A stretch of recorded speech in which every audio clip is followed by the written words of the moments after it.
महाराजांच्या जयंतीनिमित्त आज या ठिकाणी मी असेल, फलटणचे संजीव राजे असतील आणि अनेक सरदार घराण्याचे सर्व सदस्य असतील, सर्व मावळे समाज घराचे सर्व सदस्य असतील आणि सर्व शेतप्रेमी या ठिकाणी मोठ्या प्रमाणावरती उपस्थित आहेत. मी एवढंच सांगेन की आज त्या म्हणजे आज सुद्धा महाराजांचा ज्यावेळेस आपण विचार करतो किंवा त्यांचे विचार अजून सुद्धा आपण आचरणात आणतो, त्यावेळेस त्यांनी दिलेला जो विचार होता स्वराज्याचा, त्यामुळे स्वराज्याची स्थापना झाली. अनेक घराणे जे पाहिले आपण त्याच्या अगोदर संपूर्ण देशात किंवा जगभरात ते नावाने ओळखले जायचे, पण एक छत्रपती शिवाजी महाराजांचं त्यांचं कधी दैतेचं म्हणजे दैतेचं राजा म्हणून त्यांची ओळख याकरता होती कारण सर्वात प्रथम रयतेचा सहभाग, जनतेचा सहभाग हा राज्य कारभारात व्हावा ही संकल्पना, हा विचार त्यांनी दिला आणि त्यामुळंच आज लोकशाही आपण जे पाहतो त्या लोकशाहीचा ढाचा जर कोणी रचला असेल तर छत्रपती शिवाजी महाराजांनी.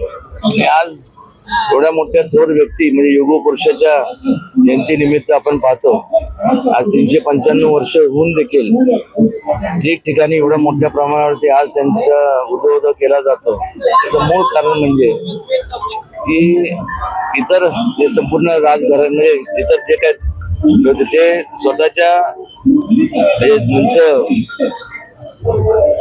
हे वाढवण्याकरता, साम्राज्य वाढवण्याकरता लढले.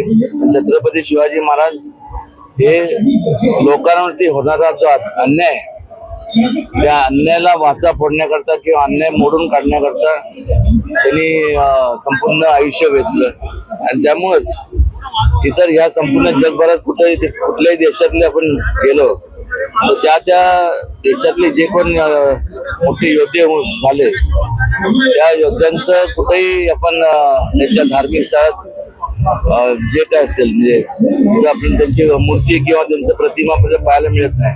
आज देखील छत्रपती शिवाजी महाराजांची प्रतिमा आपण आपल्या देवाला ठेवतो. गेल्या 10 वर्षापासून वाटत नाही. मोदीजींच्या हस्ते जलपूजन झालं होतं मात्र अजून पुतळा उभं राहिले. एक आपण लक्षात घेतलं पाहिजे की माझं आता त्याच्याबद्दल त्यांचे आता ते नियोजन ते चालू आहे. त्या बाबतीत तसं पाहायला गेलं त्यापेक्षा जास्तीत जास्त जेवढे गड किल्ले यांच्या दुरुस्ती करता ते जर निधी वापरला गेला तर ते जास्त उचित ठरेल. आणि असं परदेशात वेगवेगळे जे आपले त्याच्यामुळे रोजगार त्या ठिकाणी उपलब्ध होईल, त्या ठिकाणी राहणाऱ्या रहिवाशांना गडावरती जाणाऱ्या लोकांना मोठ्या प्रमाणावरती लोक जिथे जातात हे भेटी करता पर्यटन विकास होईल आणि एक प्रकारचं मोठ्या प्रमाणात रोजगार लोकांना उपलब्ध होईल. पुणे पोलिसांनी राहुल सोलापूरकरला क्लीन चिट दिली त्या वक्तव्यामध्ये.